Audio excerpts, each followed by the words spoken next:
this is one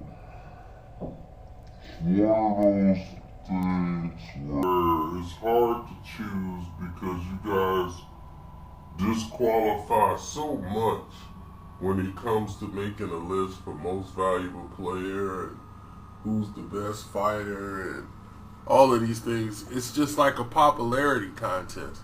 And the NBA is very good at promoting just individual play when it's supposed to be a team game and a team sport, and team is how you win. They're very good at isolating the facts. So let's get to the brass tacks of everything, okay?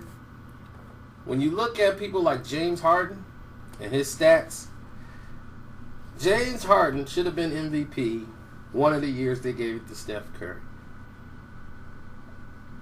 Easily. He's the most consistent, most valuable player of a team. His numbers have done nothing but improve consistently each year. When he was with OKC, with Russell Westbrook, he was the reason that they made it to the NBA Finals. Because when Westbrook would have a seat, Harden would come off that bench and light them up like a Christmas tree. By him being left-handed, could use his right when he needs to, he was a very deadly threat to have to guard coming off of the bench. He's a much accurate shooter. He's a much accurate shooter than he would get credit for. He's a better shooter than Russell Westbrook. But it doesn't mean he's the most valuable player to a team. James Harden has the Houston Rockets had an outstanding December. Okay? They lost only 2 games that whole month. And in that process, he was player of the month. He was incredible. Okay? Russell Westbrook had an incredible November, starting the season off. And he had a great December. It was just so overshadowed by what Harden was doing that people just omit the fact that Russell Westbrook was right there having a great year right along with him. So, you got a guy who's averaging 31 points a game in this day and age. He's averaging about 2 steals a game, or steal and a half if you want to do it that way. I mean, what more do you want from this guy? He's basically averaging a triple-double. He's averaging 10 assists, 10 rebounds. Almost 11 rebounds a game. So right now he's averaging a triple-double, which in this age shouldn't be very hard to do if you set your goals to do these things. But then you look at Harden, who's only a rebound away from a triple-double himself. He's averaging more assists, 11.8, but this is not where the MVP or who's better is determined to me. They're going to even each other out on numbers every year. Every year, Harden numbers and Russell Westbrook numbers are right by each other. That's not where this is going to be determined. This is going to be determined on who's most valuable to their team. If Houston lost Harden, they still would win games and will still make the playoffs. If OKC loses Westbrook, that team is right down in the gutter, fighting and dueling it out with the worst team in the West. They'll be down there with the Dallases, the New Orleans. They'll be down there.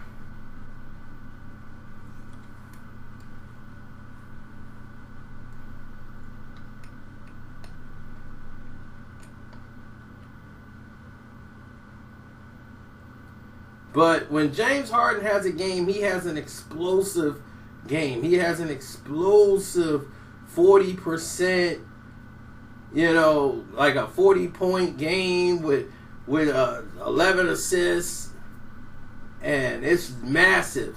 But when he has like a 26-point game with 11 assists, it's more better for the team. But they have Eric Gordon coming off the bench, who is Sixth Man of the Year by far. Anybody who thinking Cantor, I understand Westbrook's point, like he's trying to stick up for his buddy, but let's be honest. Cantor, seriously. James Harden, they got Trevor Ariza on the team. You have Ryan Anderson at the power forward starting off. Beverly, his job is just not to turn the ball over. Brewer, I don't know why he's on the team. And Bobby Brown, yes, Bobby Brown, y'all, not that Bobby Brown, is on the team as well. Listen,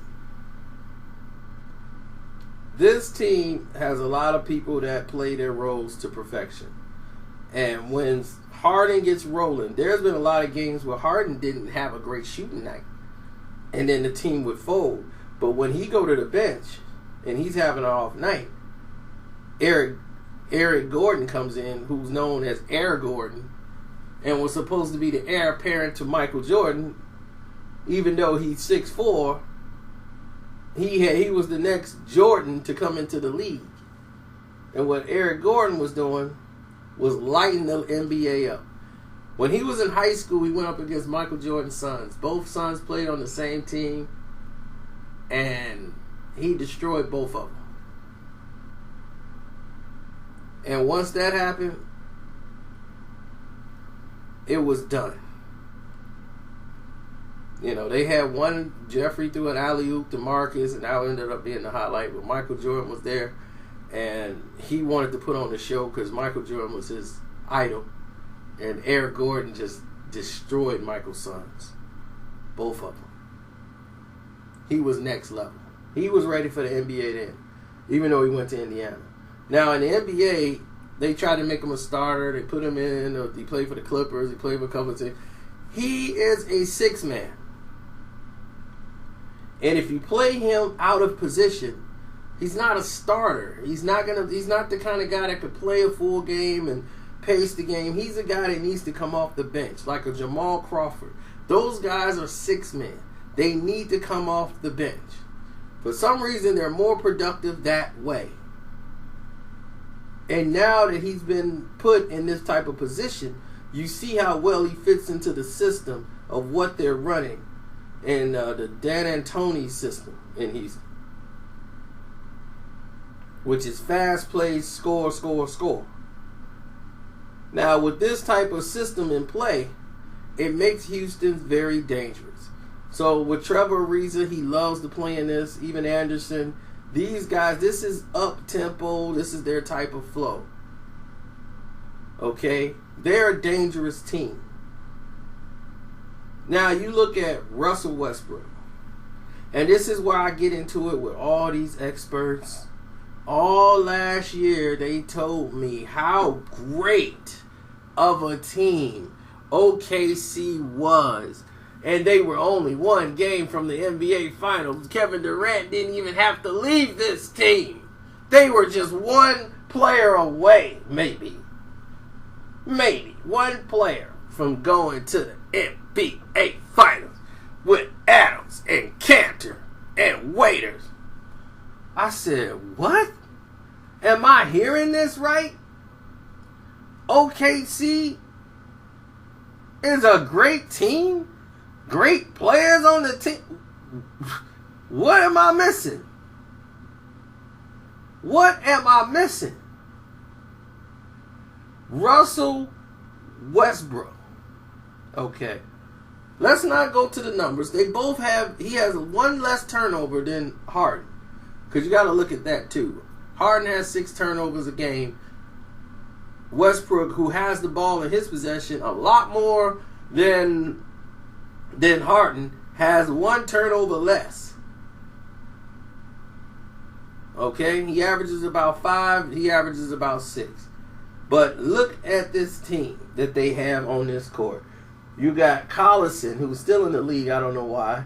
You have Adams, who definitely didn't do anything to deserve the praise he was getting this season, now that he's got to step up and do something.